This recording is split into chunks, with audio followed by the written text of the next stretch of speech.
ಇದ್ಯಾವ ನಾಯಿ sir? Sir ಇದು Hampi Himalayan ಅಂತ. ಎಲ್ಲಿಂದ ತಗೊಂಬಂದಿದ್ದೀರಾ? ಹಿಮಾಲಯದಿಂದ ತಂದಿದ್ದೀನಿ ಸರ್. ನಾವಿವತ್ತು Virajpet one of the biggest dog dealer ಜೊತೆ ಮಾತಾಡಕ್ ಹೋಗ್ತಿದೀವಿ, ಬನ್ನಿ. ಸೊ ಇವರೇ ನಮ್ಮ ನಿಪೋಲಿಯನ್ ನಿರ್ಮಿತ್ ಅಂತ. ಇದಕ್ಕೆ 4.5 ಲಕ್ಷ ಕೊಟ್ಟಿದ್ದೀನಿ. ಓಕೆ. ಅದು ಇಂಪೋರ್ಟ್ ಮಾಡ್ಕೊಳ್ಳೋಕೆ ನಾನು 1 ಕೋಟಿ ಕೊಟ್ಟೆ ಸರ್.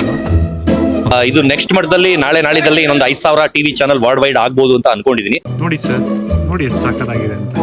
ಕಿವಿ ನೋಡ್ಬೋದು, ಇದರ ಥಿಕ್ನೆಸ್ ನೋಡ್ಬೋದು, ಟೇಲ್ ನೋಡಿ ಎಷ್ಟು ಸಕ್ಕತ್ತಾಗಿದೆ. ಇದು ಯಾಕೋ ನನಗೆ ಪಮೋರಿಯನ್ ತರ ಕಾಣಿಸ್ತಿದೆ ಸರ್. ನೋಡಿ ಸರ್, ಈ ಲೋಫರ್ ನನ್ ಮಕ್ಳು ಇವ್ರಿಬ್ರು ಸೇರ್ಕೊಂಡು ನಮ್ಮ ಹೊಟ್ಟೆ ಎಷ್ಟು ಉರ್ತಾವ್ರೋ ಆ ಪಕ್ವತ್ನ ನೋಡಿದ್ರೆ. ನಾನು ಸುಳ್ಳು ಹೇಳ್ತೀನಾ? ಇಲ್ಲ ಸರ್, ಇಲ್ಲ ಸರ್. ಇದೆ ಸರ್ ನನ್ನ ಜೊತೆ.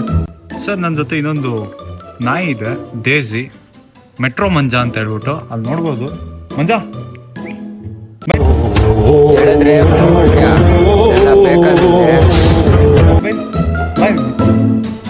ಅದು ಬರಲ್ಲ ಹಂಗೆ, ಯಾಕಂದ್ರೆ ಮೆಟ್ರೋದಲ್ಲಿ ಸಿಕ್ಕಿದ್ದು, ಸೊ ಅದಕ್ಕೆ ಹಂಗೆ ಆಡ್ತಾ ಇದೆ.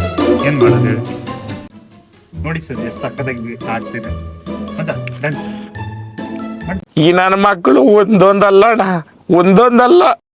ಸರ್ ನೋಡ್ಬೋದು, ಇಂಥ ನಾಯಿ ಡ್ಯಾನ್ಸ್ ಎಲ್ಲ ನೋಡ್ತೀರಾ ನೀವು?